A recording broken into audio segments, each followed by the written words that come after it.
সবাই মিলে সর্বপ্রথম মহান রব্বুল আলামিন করুণাময় দয়ালুময় যিনি এক, যিনি রহমান, যিনি রহিম, যিনি মালিক, যিনি খালিক, যিনি আপনার আমার সৃষ্টিকর্তা। ও বাবা, যিনি আপনাকে সৃষ্টি করে মুসলমানের ঘরে পাঠিয়েছে, যিনি আমাকে সৃষ্টি করে আমাকে ভালোবেসে মুসলমানের ঘরে জন্ম দিয়েছে। ও মুসলমানেরা, যে আল্লাহ আপনাকে আমাকে ভালোবেসে আমার আখরি নবীর উম্মত বানিয়েছে, ওই আল্লাহ তাআলার প্রশংসা লিখে শেষ করা যায়নি এবং যাবে না, কিয়ামত পর্যন্ত কোনো পারবে না, কেউ পারবে না।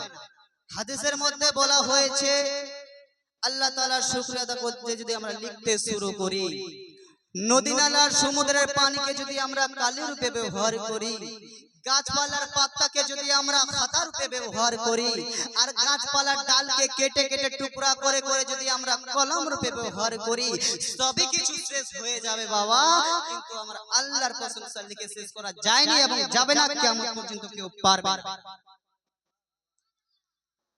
তো আল্লাহ তাআলার শুকরিয়া আদা করব কি করব না? করবেন তো? আসুন সবাই মিলে কোরআন শরীফের ভাষায় পড়ি, সবাই পড়ুন আলহামদুলিল্লাহি রাব্বিল আলামিন। ये बना सुन अपना नबी अमर नबी तो तसरा बेसर नबी कुल कायनातर नबी आसमानेर नबी जमीनेर नबी चांदेर नबी नबीদের नबी আল্লাহর হাবিব আল্লাহর প্রিয় বন্ধু মায়ামিনাল লাল মরুর দুলাল যার আকাশে নাম হলো আহমদ আর জমিনে নাম হলো মুহাম্মদ। ওই নবী মুস্তাফার উপর কোটি কোটি বার, হাজার হাজার বার, লক্ষ লক্ষ বার দুরূদ বর্ষিত হোক, নাজিল হোক, সবাই পড়ুন আমিন। মুসলমানেরা, ও কয়লাডাঙ্গের গ্রামবাসী, আমি আপনাকে বলতে চাই, আমরা তো নবীর আশিক।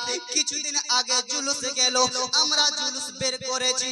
জুলুস বের করলে যে মুসলমান এরকম না, আমরা নবী মুস্তাফাকে ভালোবাসি। ওই ভালোবাসাটা আজকে আপনাদেরকে আমাদেরকে এই জায়গায় তো দেখাইতে হবে, এই জায়গার মধ্যেও দেখাইতে হবে।